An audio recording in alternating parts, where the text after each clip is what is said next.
Hello, everybody. Hi, everyone. Great to see you. Hi, Steve. So let me do a very quick introduction. Sure. It's very weird. I'm talking to you, I'm talking to here, I'm talking to here. So I'm not ignoring you guys, yeah? Yeah, I'm just looking over here. So Steve is Bruneian. I've known Steve for a very, very long time. I know his brother better, but hey.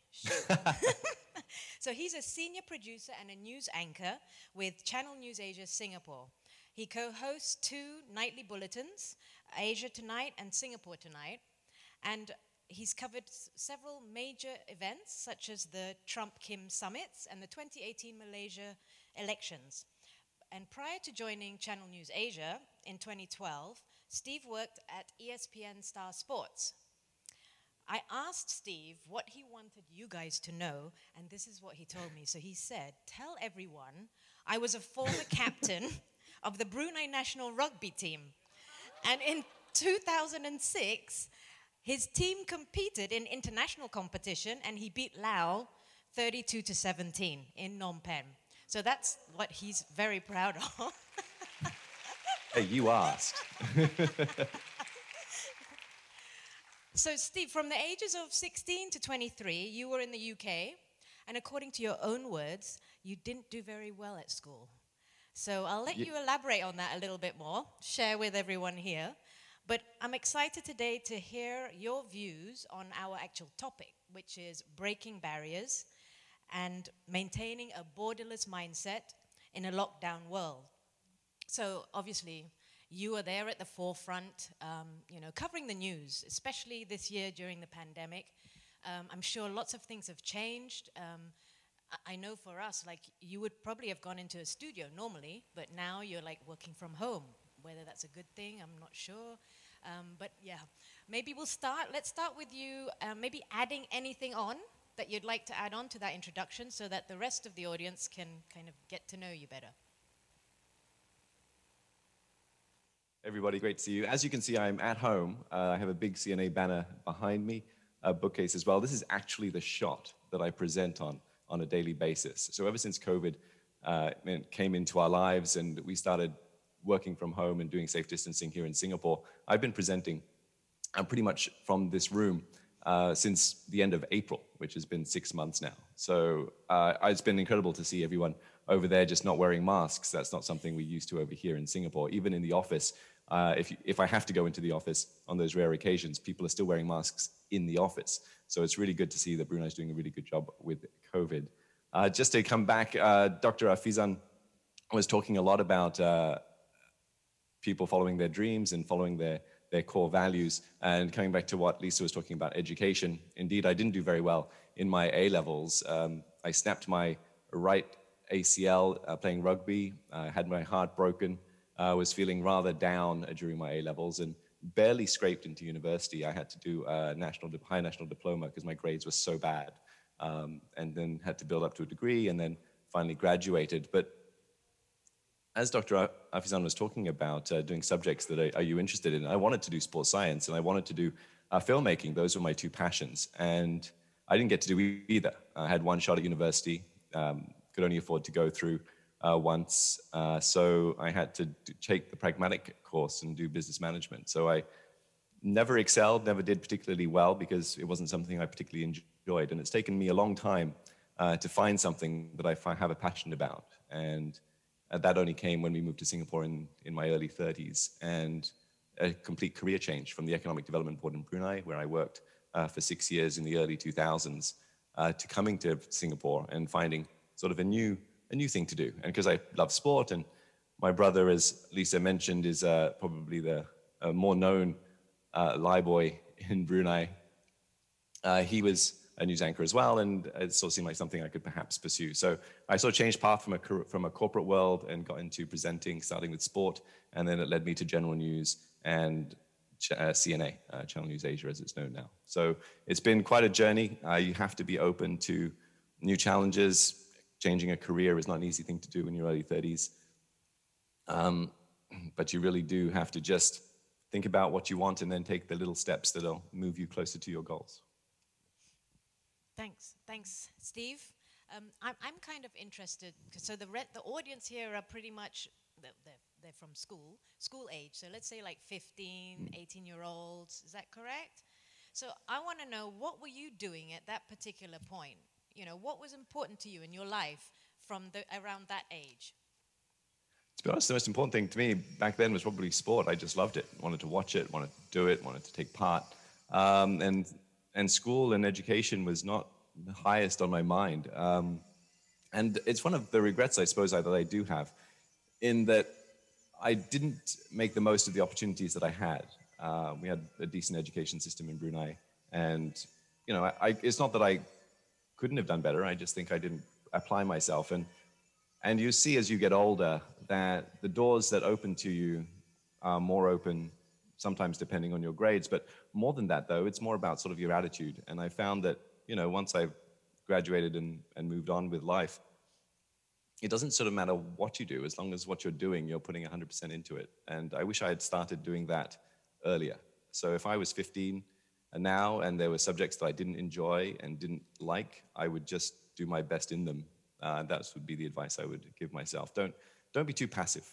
Life passes by pretty quick, and you can wake up and be 40 and wonder, what could your life have been? And if you just sit back and let things happen and don't affect the change yourself, then it's going to be tough to realize any dreams that you may have. So I'm also, so you were in Brunei, then you were in the UK, then you came back to Brunei. Yep. What caused that leap to go to Singapore? How did all of that come to pass? Oh, well, this is probably the biggest set of advice I can give to anybody. Marry someone smart. Marry someone capable. Marry someone brilliant, which is what I was fortunate enough to do. And my brilliant wife, Wei, was offered a job in Singapore because she was, just really capable. She was a Dorchester scholar as well, and top of her class, went to great universities, and is a real example of what you can do if you don't rest on your laurels. And it was her brilliance that brought us to Singapore and enabled me to sort of have a second chance at finding myself, finding a life. So yeah, marry someone that challenges you, marry someone that makes you want to be a better person. That's if marriage is what you want. If you don't want to get married, that's fine too. But just again, is that a taboo topic in Brunei? Is there a lot of pressure on people to get married still? I remember when I was there, in my 20s, that was the only question people would ask me. Right? When are you getting married? Yeah. Thanks for the marriage advice. Yeah, it all ties together. I mean, you want to have a complete life, right? But just have people around you that want the best and that challenge you to be a better person, whether it's a friend or marriage or whatever. Okay, great. So I'm interested to know, so you are actually in the forefront over there in Singapore. And like you said, things over there in Singapore are different from here. We don't have to wear masks. We can actually business is kind of pretty much business as usual over here. I understand it's slightly different over there. And I'd like to know, so from your view, being on the forefront, covering the news, especially during this pandemic, what are the kind of things that you would like to share with the audience here?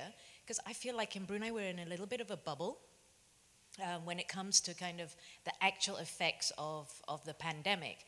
And I think I can say for everybody here, all of us would probably be wondering, what does work look like in the future? I think what we thought we would be doing maybe when we graduate is not what's going to happen, because everything has changed this year. So I'd like your views on that. Yeah, that is a very good point, Lisa.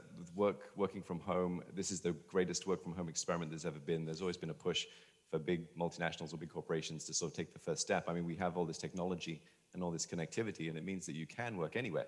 The flip side of that is that, speaking to HR professionals that we interview, a lot of them are saying, you've got to be a bit wary of this, because it also means that companies can hire from everyone. So a job that a person in Singapore does, if they can be doing it from working from home, that means that their employer can also employ anyone from around the region or around the world, in fact. So this borderless mindset, or this borderless world that we're going to be living in, is going to make things quite a bit more competitive, I think, but it's also going to bring with it a lot of opportunities. And the only way to seize opportunities is to go out and try and get them. So when you asked me while we were corresponding on this about a borderless mindset, and I think we need to think as individuals, what can we do to add value, to share Dr. Afizan's point as well? What can we do that is of value to other people that they will then employ us for? And we shouldn't think geographically so much anymore. In theory, I could be presenting the news in this tiny 250 square foot room to anyone in the world. Doesn't necessarily have to be CNA, although I'm very happy at CNA, obviously. But we need to open our minds, I think, first to ourselves, that we have the possibilities to do anything. But we also have to bear in mind that everyone else has those same opportunities now. And it's going to get very competitive, and we're going to need to find what makes us unique and what our strengths are. And, you know, again, coming back to being passive, we can't afford to be passive anymore. You can't afford to wait for people to think that you have an aspiration to be something. You need to be able to show people that you can do something. So if you have a dream or an aspiration to be something, then you need to be taking steps every day, however big or small, that will move you in that direction. You know, not everyone is Henry Golding and, you know, gets cast in a movie, Crazy Rich Asians, without even having to audition. So, you know, or being found, discovered by them. It's I think the world is going to get tough, and we're going to have to get tough as well to be competitive and stay ahead of the curve. Sorry, was that not the inspirational moment you wanted? A bit of a reality check. Sorry, I work in the news, so things are very, yeah. So if we're going to, okay, I know you were listening just now to Dr. Fee, and she talked a lot about values, which I do a lot of work on in my coaching as well. It's very, very important. Values and mindset. So at the moment, we are in a lockdown world, really. So I think just like Dr. Fee said, my most important question is, when am I going to be able to travel again? That it's, you know, the number one question for me. But I don't think I want to travel right now. So all of us are kind of here in this lockdown world, right? And what can you share with everybody here? What kind of mindset should we have at this point in time when maybe we're not going to be able to travel? Maybe we're not going to be able to work abroad like we were hoping to. What kind of mindset do you think we should be having? I think we should be open. And we should also be looking at ourselves. This is the best time to invest in yourself, to be honest. Whether you have a fitness goal or you want to learn something new, this is the best time that we have, you know, by virtue of not having a choice to travel. You know, you have so much time to improve yourself. When I first started getting into broadcasting, I had no background in it, and I was getting into it in my 30s. And, you know, I was competing up against people that had been doing it for decades. So it was going to be tough. So one of the things I thought, what can I do immediately that would help? So, you know, I signed up for a voice class. I signed up for all sorts of lessons that would help me present and project and give me the tools and the building blocks to actually do the job properly. And I knew a big part of being on camera and presenting was being comfortable in front of a camera. And I'm a lot more comfortable now than I was, you know, many years ago. But in order to do that, I thought, well, what would give me experience in doing that? So TV commercials, corporate videos. If you look online, you'll probably find me on a Nippon Paint infomercial, sort of explaining to people how to putty walls.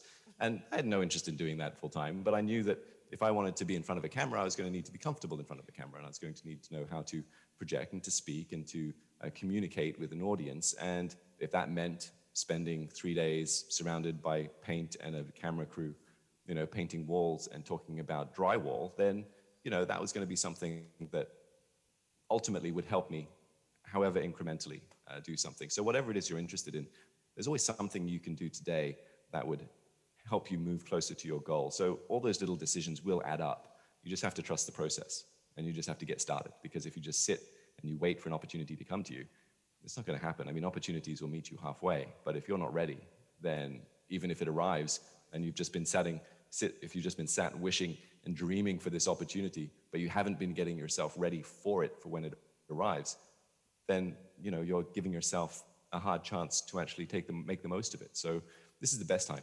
Open your mind, think what it is you want to do, and what can you do today that will make you a better person or put you in a better position to take advantage of an opportunity when it comes.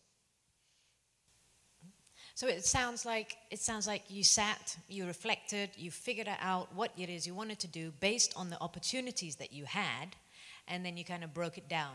What do I need to do today to get me closer to that goal? What can I do to build up to that goal? It sounds like that's what you're saying.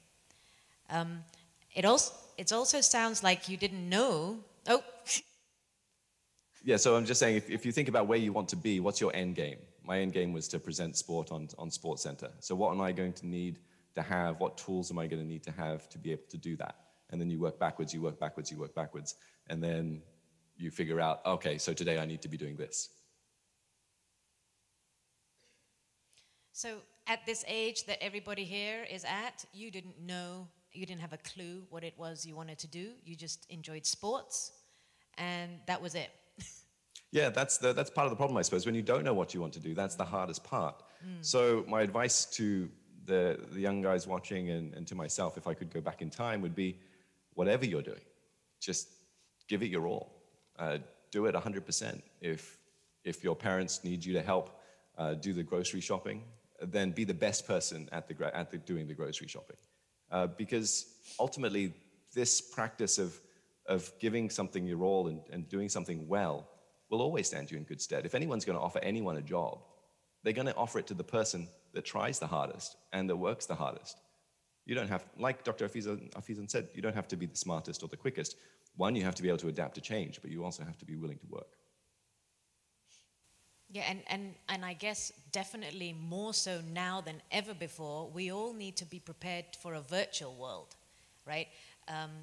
None of us are going to get away with not doing things virtually. I don't know about you, but I know like when you have a lot of Zoom calls and all these kind of things, there's now a thing this year. It's like Zoom attire, right? I don't know. We could ask you to stand up, but it might be a bit embarrassing.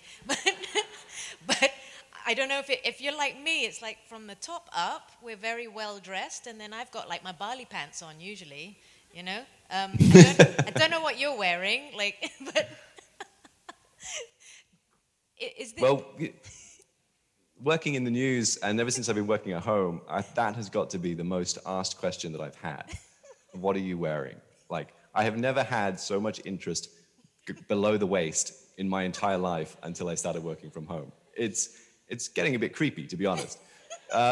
But, you know, the rules we have in the newsroom is what happens below the desk stays below the desk. So that's all I'm going to say about that. I like that one, yeah. What happens below the desk stays below the desk, right? So from your point of view, I mean, you have always been in front of the camera. Now things are a lot more virtual, so you're at home. You don't have all that backup of the film crew, the lighting, the audio, all that kind of thing. All of us are probably going to go on virtually, like we are on a lot of Zoom calls. Education is done that way, meetings are done that way, but we don't have all that backup. What tips would you be able to give us as how we can show up virtually, you know, projecting ourselves well, you know, in this virtual world? What kind of tips would you give all of us? Good lighting and sound. I'm perhaps cheating a little bit here because I have all this gear with me. I mean, I have to manage it all on a daily basis. I can swing it around and take you on a little tour of this little tiny apartment. So that's the bookshelf, and the shot that we have is sort of like, so you don't see the mess that is going on top. But if I swing it around, you'll see my wife's desk. She sits just there. So it's cozy here. And if I swing it around a bit further, you can see I've got some lights and a big window. The lights help a lot. I would say lighting is a big deal. If you can be close to a window and have a light coming from the front, that's great. There's a lot of little gear by those round lights that all, you know, people that do a lot of social media and YouTube post. The other thing that's very useful is an ironing board. Because, you know, you want to be able to be at a good height, right? So I move that back. So ironing boards are adjustable, and you want to keep your eye line, you know, sort of level. You don't want the camera to be coming from below you, because you'll have chins. Yeah. And yeah, so you want it to kind of be nicely framed. So yeah, get in touch with your ironing board and sit near a window or get some good lights. And also audio. I'm hoping you guys can hear me clearly. This is Norton have one of these, I'll have a pin mic, but for the being connected to the laptop, this headset works best, I find. So audio, lighting, framing is always good. And yeah, those would be my tip. Light, sound, and Action. good framing. Yes, that's exactly it. And I've dressed up. I mean, like I said, I'm not going to show you what's going on down below, but pretty early for me, actually, to be honest. But yeah, made an effort. Got to present. Yeah, I understand you normally do night bulletins, don't you? So yeah, maybe this is quite an early time for you. So before we open to the floor, the questions, are there any questions? Are you guys ready to ask questions? Can you put your hand up? I really want to hear from the youth of Brunei. Come on, throw me a question. Okay, Steve, you have a lot of questions. This is great. Oh, news. awesome. So Wonderful. I'm going to stop my questioning and we're going to ask the audience. So who's the first one? Okay, over there, I can see. Would you like to come forward? Is there a mic or something? I think you might have to go towards the mic. A bit of exercise. Oh, yeah, I was very excited about that earlier. 2 minutes of how to get your blood pumping in the morning. Very good. Did you do the exercise, Steve? I did ones where you put your leg over your knee and then, raise your leg up and down. Not so easy on the hips, but yeah, I was working along. Hi, can you tell us your name, maybe what school you come from, and the question you have, please? Okay, sure. My name is Ryan Chong Rui-en. I'm from Chongqing Middle School, Syria. So the question I want to ask is, when things are not going your way, like those not so easy moments of your life, like, I mean, because you want to be like you're very interested in rugby, right? Maybe you wanted to be like a professional rugby player, right? So when things weren't going your way, you probably were feeling those negative emotions. So during that period of time, probably all those values and moral values that we are taught along the way wouldn't really make sense. So how can you, because our emotions will kick in at the time, right? So how can you come back and find yourself and find your purpose in life and find the things you want to do and that you will love and you'll be happy in your life, because during that time the emotions will kick in and probably those moral values wouldn't really make sense to us. Thank you. Did you hear that, Steve?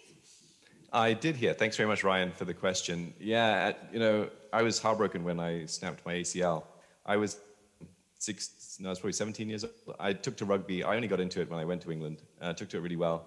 Played for the local village team as well as the school team. Was captaining the school team by the time I was in my level year. So I was really, really thinking when I get to university that was going to be my moment to try and kick and make something of myself. But when these effects happen, it really does take a time. I mean, there's a risk of always wallowing in the sadness of it.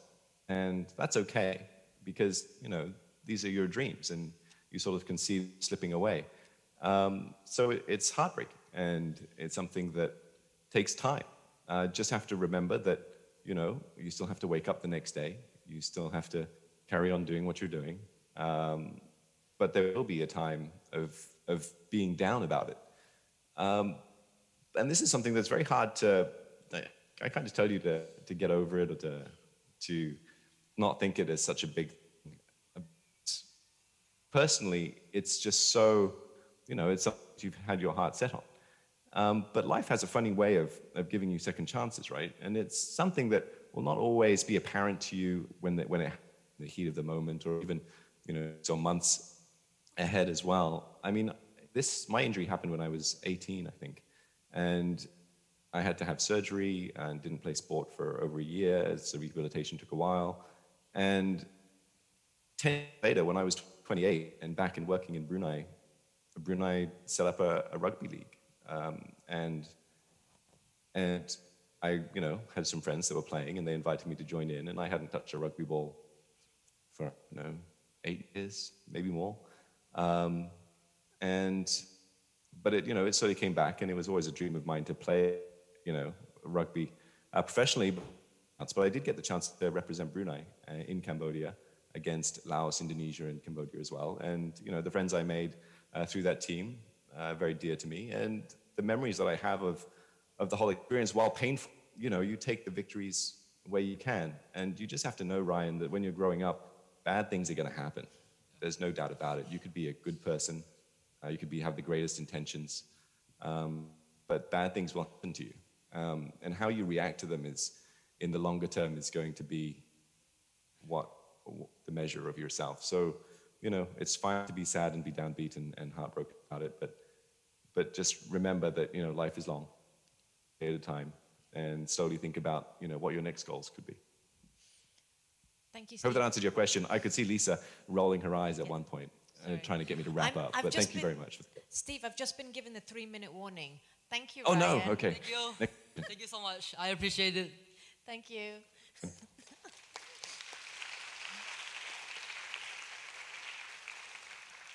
So, Steve, I think maybe we'll do 2 very quick questions. So you're going to have to make a lot of noise and action, so I will choose you to do the question. So, okay, 2 questions, very quick answers. Okay, over there. Can you come to the mic, please?